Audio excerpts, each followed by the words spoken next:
welcome to the channel. I'm Sam the Ashen, and today I'm going to be doing a Diablo 4 review that is as unbiased and honest as possible.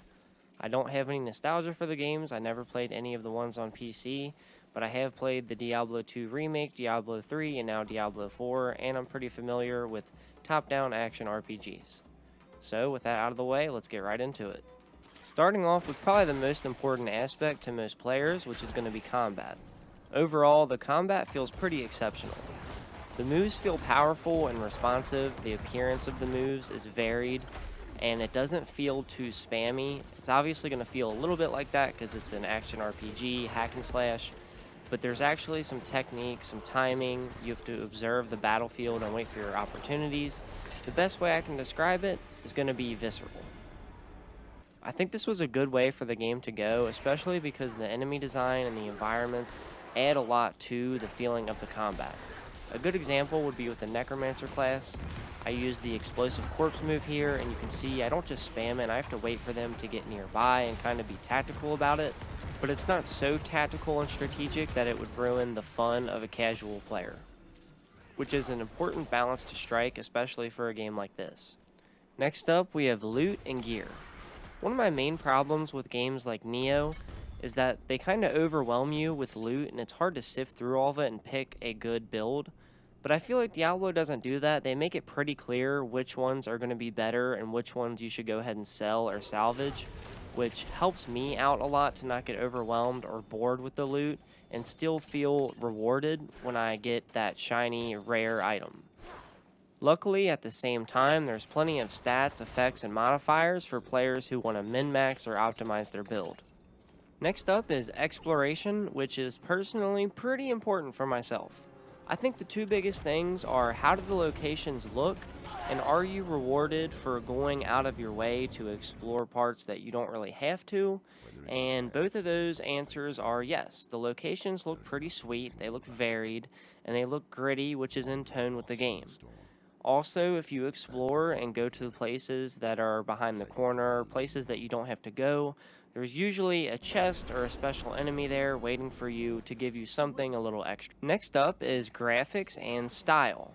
If I had to use one word to describe them, it would be gritty. No, not the dance. Gritty as in it's visceral, bloody, gory, kind of horror action style. A good example is the voice acting. I'll give you a little example here. You see, you are the key to finding her and stopping whatever she has planned. Another part of the style is going to be sound design, and I'll let you hear for yourself real quick.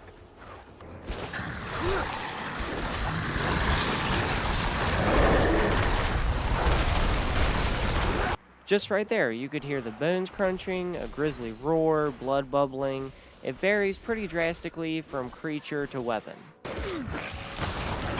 I thought I'd live to see. Real quick, I'm going to show you the longest load time that I had, and then next the average load time that I had.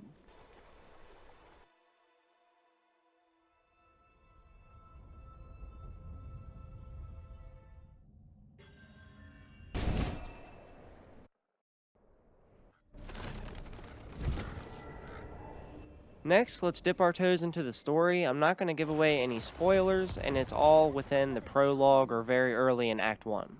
Some people are saying the story is pretty generic, and yeah, it kind of is, but it also dips into the fantasy horror elements of the game, and it revolves around the theme of sin and human desire, which I find pretty interesting.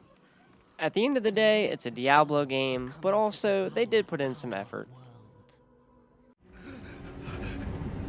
Resist! Resist her temptation! Next up is going to be variety. You go from grassland to poison swamp to Arctic mountains to dingy cellars. It varies pretty well, even within the first hour or two. It also has a fast travel system, which makes it convenient, but not too convenient. Next up is enemy variety. You'll go from fighting a polar Arctic bear to a undead skeleton to demons to demon dogs and even your first boss within the first hour or so. I actually had a lot more enemies on here to show you, but I don't want to spoil them because it's pretty fun to see the variety of enemies early on. The designs are really great.